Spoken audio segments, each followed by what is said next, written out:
Ayun, what's up mga ka-viewers at magandang tanghali. So, mayroon akong hinahalong cut or binubulat-lat dito. So, ito po ay isang cassette mga ka-viewers. Yung mga old model na cassette, yung sinauna. Ano naman masabi na sinauna talaga. Pero, dahil peace out na siya. So siyempre, matawag na natin, masasabi na natin na old model. So ito mga kabers, ang problema nito, sabi ng may-ari ay walang power. So dinala ito sa ng matanda. Kahapon pa itong mga kabers. Ngayon ko lang nabigyan ng oras na mai-repair ito. So ito ay nabulat-lat ko na kahapon pa rin. So nilagay ko lang doon sa tabi at hindi ko pinapatuloy dahil yung kagabi ay nag-ano ko muna kami, nag-ano muna kami ng aking mga anak at aking misis. So naiwan ko ito. So ngayon ipagpatuloy ko ito sa pag-repair. So ito pala mga kabers ay na-troubleshoot ko na. Yan, sa madaling salita. Hindi ko lang ito nakuna ng video kahapon, pero ito na-troubleshoot ko na. So ang problema pala nito, kanyang transformer. Ito walang output. Yan. So pakita ko sa inyo na ito talaga ay sira. Ayan, para hindi ako may paghinalaan na gagawa-gawa ng kwento. So ito naman yung ano niya, yan oh. Itong wire dalawa na yan po yung 220 input, pinutol ko lang. Tsaka ito naman yung dalawang to ang output. So kuha pa rin ako ng tester mga ka-viewers at para may pakita ko sa inyo na yan po ay sira talaga. Yun. So bago pa pala tayo magpatuloy dito sa aking explanation sa pagre-repair nitong ano na to. So intro muna tayo mga ka-viewers. Yun.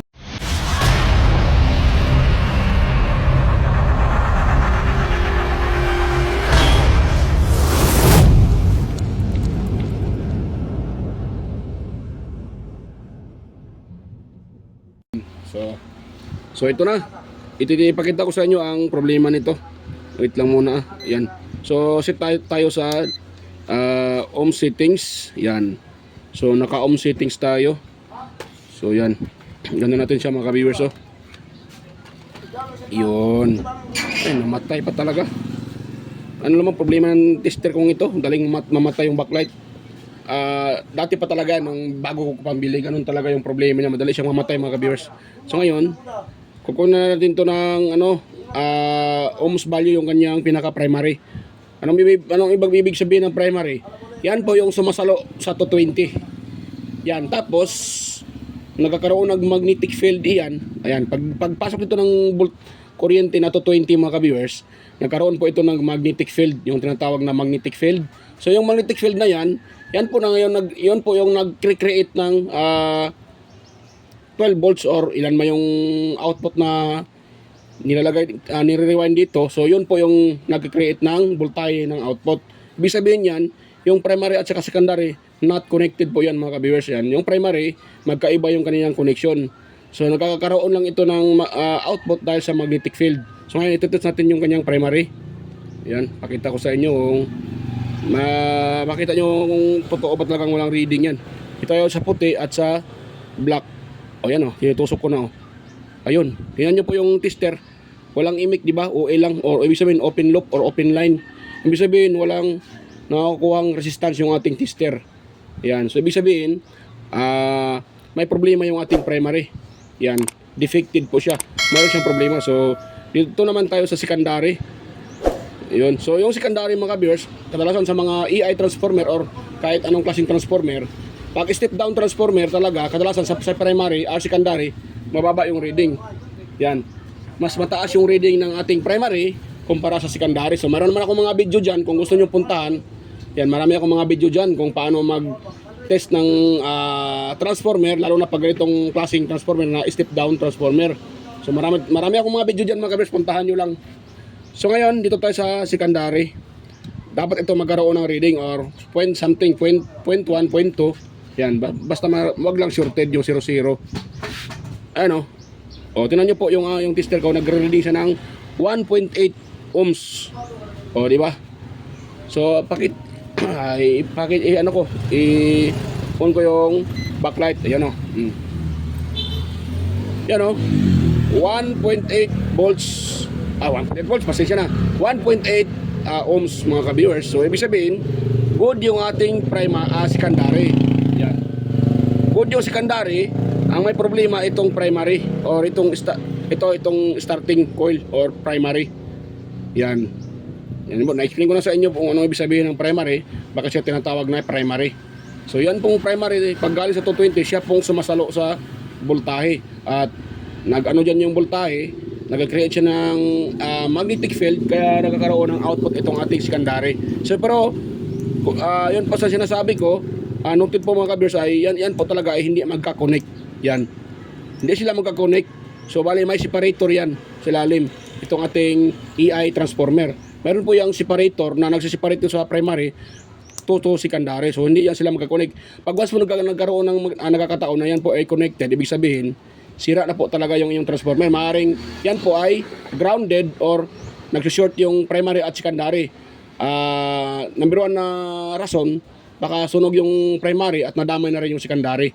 Nagdikit-dikit na sila, kaya yun nagkakataon na mayroon na rin yung primary na pupunta sa secondary yung reading. So pwedeng makuryente kayo dyan dahil 220 po ito primary natin. So secondary, siyempre easy pa rin yan pero mababa na dahil pinapababa ng ating pinapababa niya yung voltahe, kaya tinatawag siyang step down transformer. Iba naman yung step up transformer.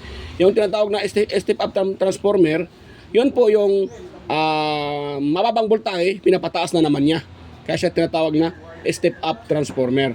Itong mga ganito, step down po ito. Galing sa mataas, pinapababa niya. So yan, pasensya na, ina-explain ko lang yung tungkol ito, yung simpleng explanation. So nakita nyo, walang reading yung ating primary mga ka-viewers. Yun walang reading, di ba? So sira na yan, kaya pinutol ko siya. At may nakita ako dito may nakuha ako sa mga sirang kaset din ito. Transformer din ito, kapareho din sila, 9 volts. Ito kasi ang output nito ay 9 volts. 9 volts transformer yung kanyang pinaka-output. Ito naman 9 volts. Yan. Sisi po. So, at tingin ko ito ay 800 mA, ito naman ay 1 ampere o 1.2, parang ganun.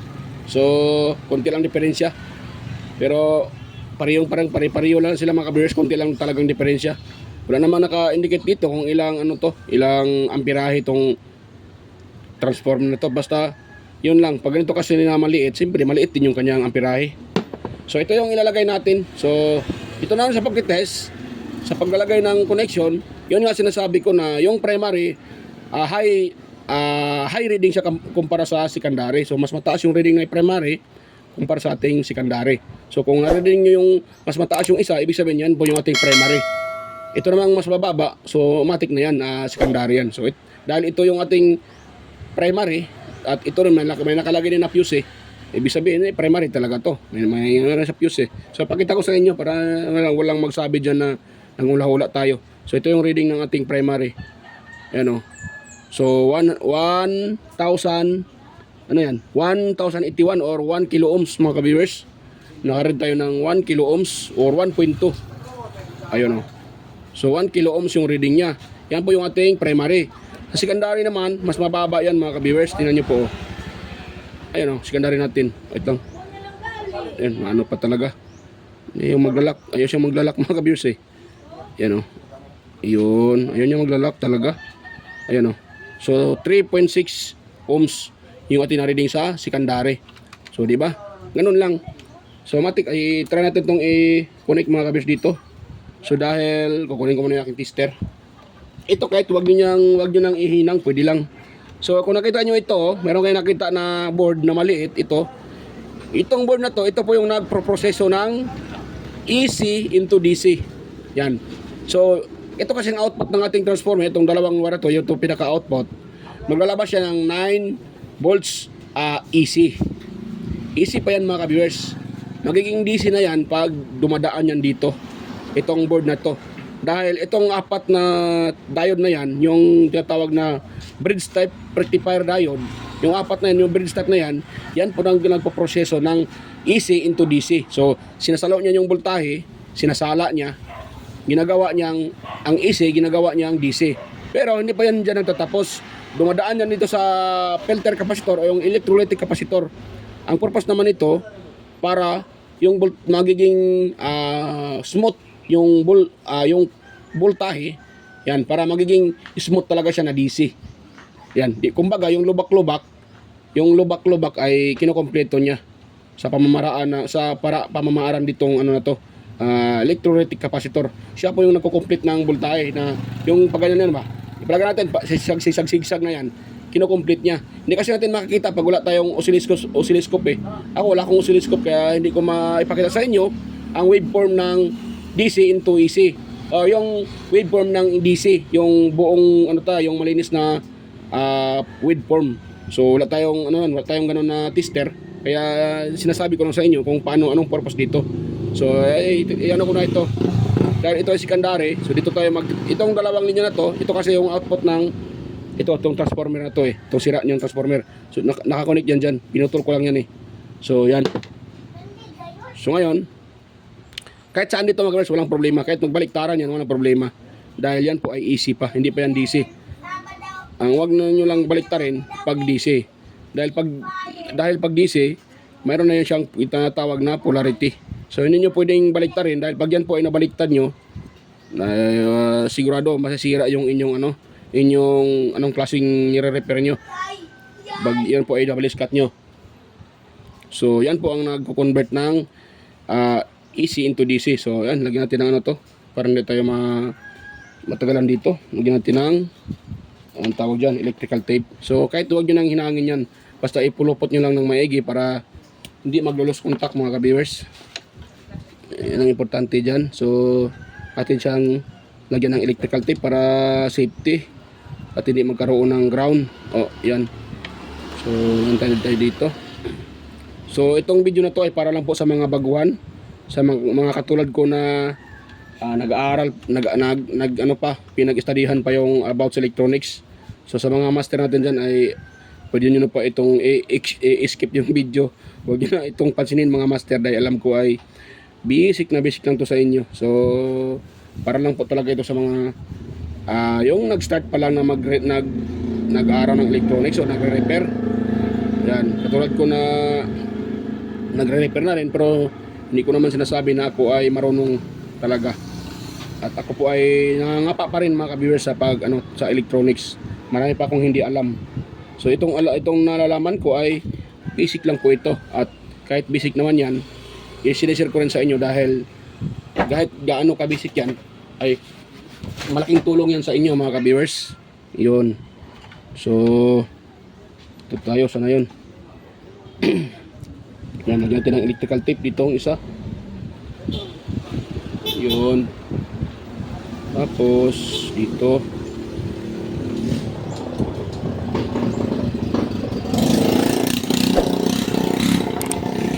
Grabe, ang ingay ng motor. Nakakabingi yung kanilang tambutso dahil ngayon ay malapit ng nag New Year. Siyempre yung mga iba binubungkaw nila yung kanilang tambutso para yun. So dahil na-connect natin yung connection sa secondary at primary mga ka-viewers, ay meron pa pala yung primary, wala pa pala. So i-connect ko muna yung primary. Yan, dito. The same time din, lagyan natin ng electrical tape para safety. Kahit huwag nyo nang hinangin dahil pag ganitong sira lang, pwede nyo naman ang hindi na hinangin. Basta ayusin nyo na yung paglagay ng electrical tape. Pwede yan kahit walang hinang. Pulupot nyo lang yung pinaka-contact. Pwede na yan mga ka-viewers. Yan. Dahil yan. Parang mahuhulog na yung Parang mahuhulog na yung repair ko mga ka-viewers. Sige mga ka-viewers. Mahuhulog na yung repair ko.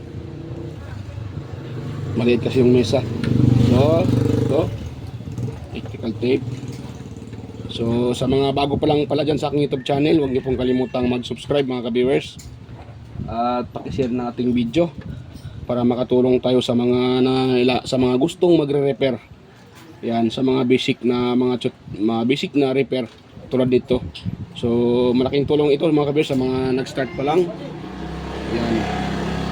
Kaya huwag niyong kalimutang i-share yung ating video at paki-like na rin mga ka-viewers, at higit sa lahat i-subscribe nyo rin yung aking channel para maganahan pa tayong mag-upload at the same time lalago ko yung aking channel, dahil hindi naman po lalago yung isang channel kung hindi po hindi ang tawag dyan, walang nag subscribe. Yan, so sa inyong pag-subscribe malaking tulong na rin yan, at kung sa tingin nyo yung video na sinishare ko ay nakakatulong sa inyo, so huwag nyo rin kalimutang i-share sa iba para makatulong pa tayo sa iba din. Hindi lang isa yung matulungan, makatulong pa tayo sa iba na gustong matuto mag-repair at mag-DIY. Yan. Hindi naman ibig sabihin na yung ating kalaman ay limitado ay hindi na tayo pwede mag-share. Hindi po ganun. Mas maganda na ma-share natin yung ating kalaman para kung sakaling mayroon tayong matulungan. So try ko muna kung ito ay magkasya dito sa na to mga ka-viewers, sa kanyang dito to ayan, pag ganyan pala, pag ganyan pababa, ayun, kasya parang hindi yata, kagwang na limbarok na talaga, ayaw magkasya, naku po. So ganun ko na lang, ayan, ganun, sana hindi to tatama doon sa sa ilalim, ganun ko siya. Kahit isang screw lang yung pwede na yan mga ka-viewers.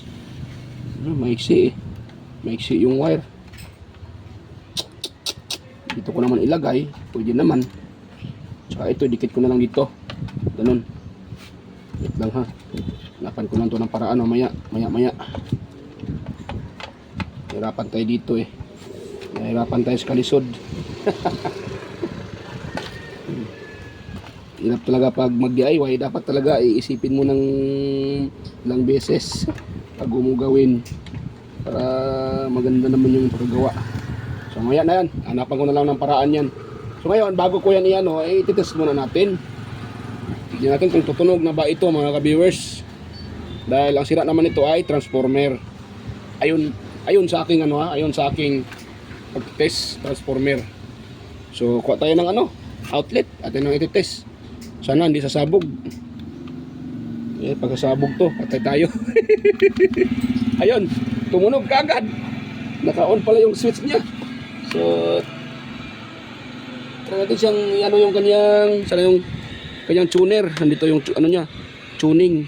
Ito. Ayun.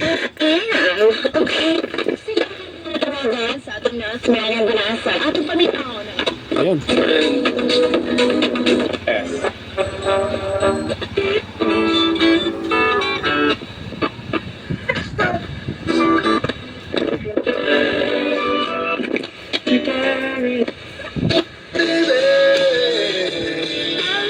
Yun. Ingatan ko muna, baka tayo ay masipa ni Lolo.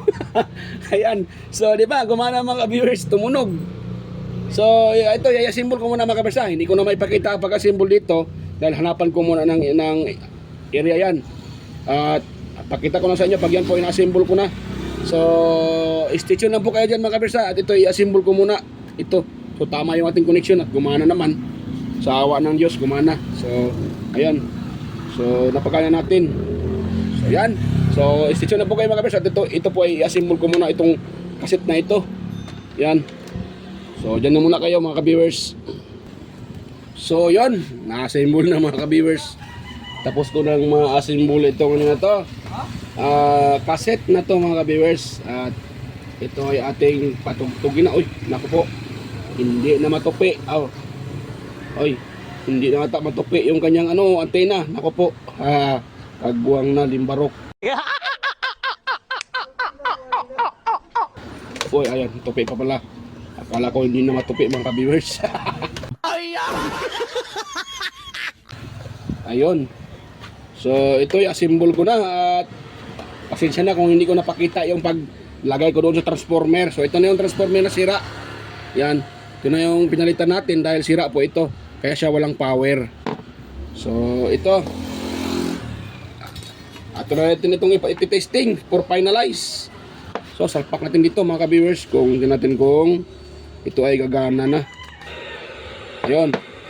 Ngayon, yun o, wala na rin nyo ay ano na. Yun o. So wala kasing indicator eh. Ito kasing dito, itong may display na maliit, parang clock display ata ito eh. Wala na siyang supply, siguro sira na to eh. Wala nang sira, Kagwan. Ay barok na. Wala na siyang display. So sa madaling salita, pag pina-plug natin, walang indicator light na red, wala siya mga ka-viewers. Ayun. So ito lang talaga yung nag-iilaw, kaso sira na rin eh. So hindi naman to importante, ang importante ay na-power at meron na siyang station na makukuha. So test natin mga ka-viewers, hanap tayo ng station.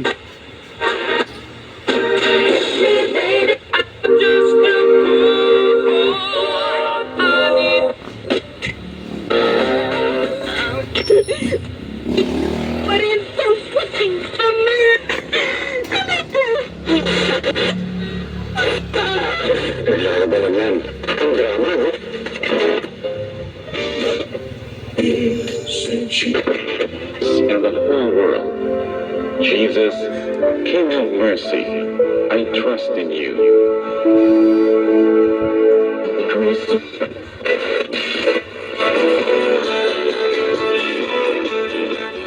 Yan.